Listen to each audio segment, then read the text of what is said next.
Assalamualaikum warahmatullahi wabarakatuh. Saya Muhammad Saputra dari mahasiswa Sibil UJB ingin menjelaskan tentang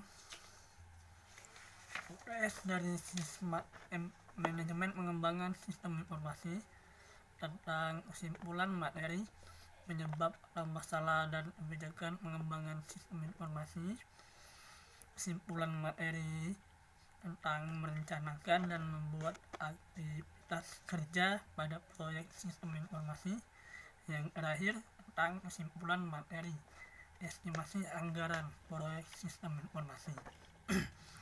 Untuk kesimpulan yang pertama, menyebab masalah dan kebijakan pengembangan sistem informasi itu sendiri.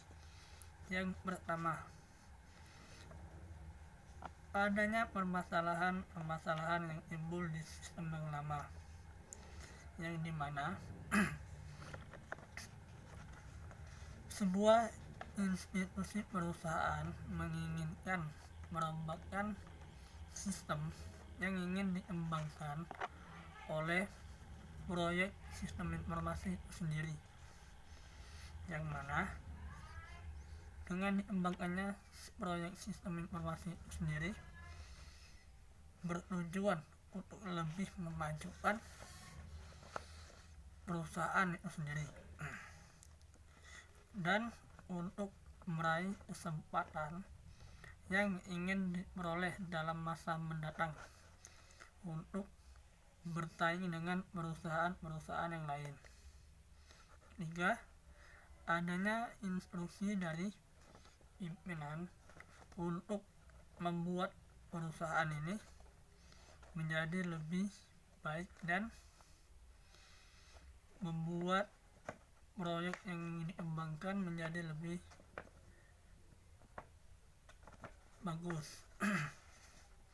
Kesimpulan kedua, materi tentang merencanakan dan membuat aktivitas kerja pada proyek sistem informasi.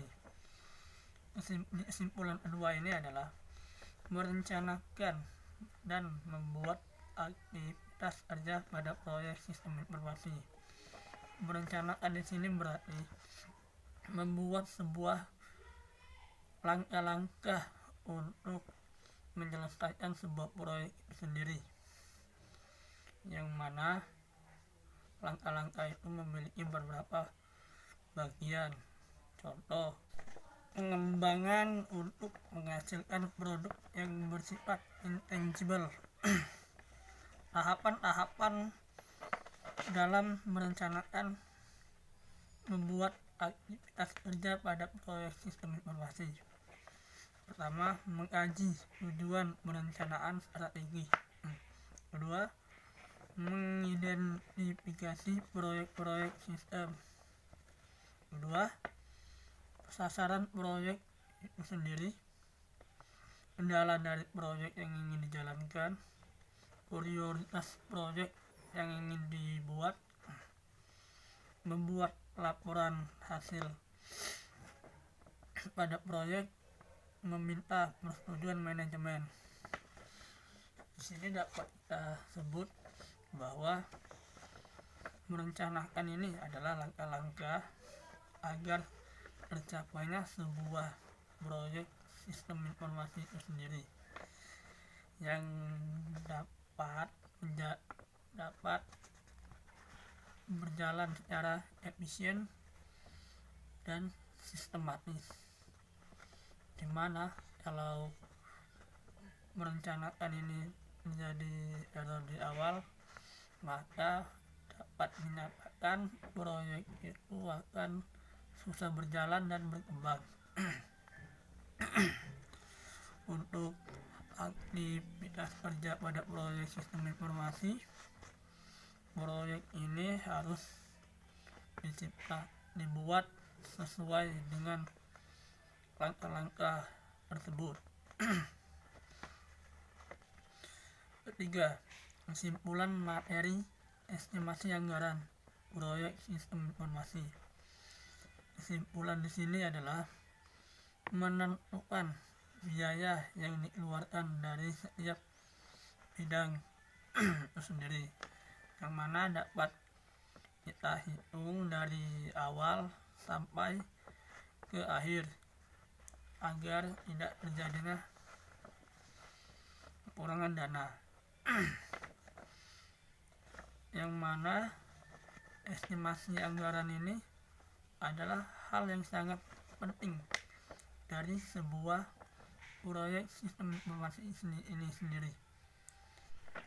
Jika estimasi anggaran ini menjadi kesalahan, maka dapat dipastikan proyek ini akan lambat berjalan, yang mana dari awal sudah ditentukan berapa biaya yang keluar dan beberapa dana yang harus disiapkan. Setiap pengembangan sistem informasi, anggaran adalah hal yang terpenting untuk membuat proyek ini tetap berjalan dari awal pengembangan sampai ke maintenance sampai menjalankan proyek sistem informasi itu sendiri, yang dimana estimasi anggaran ini bertujuan untuk mencari keuntungan dalam suatu proyek sistem informasi. Jika tidak mendapat keuntungan, maka estimasi anggaran ini dikatakan gagal karena tidak sesuai dengan jalannya proyek sistem informasi sendiri. Oke, itu saja yang dapat saya sampaikan. Lebih dan kurang saya mohon maaf. Pada Allah saya mohon ampun. Assalamualaikum warahmatullahi wabarakatuh.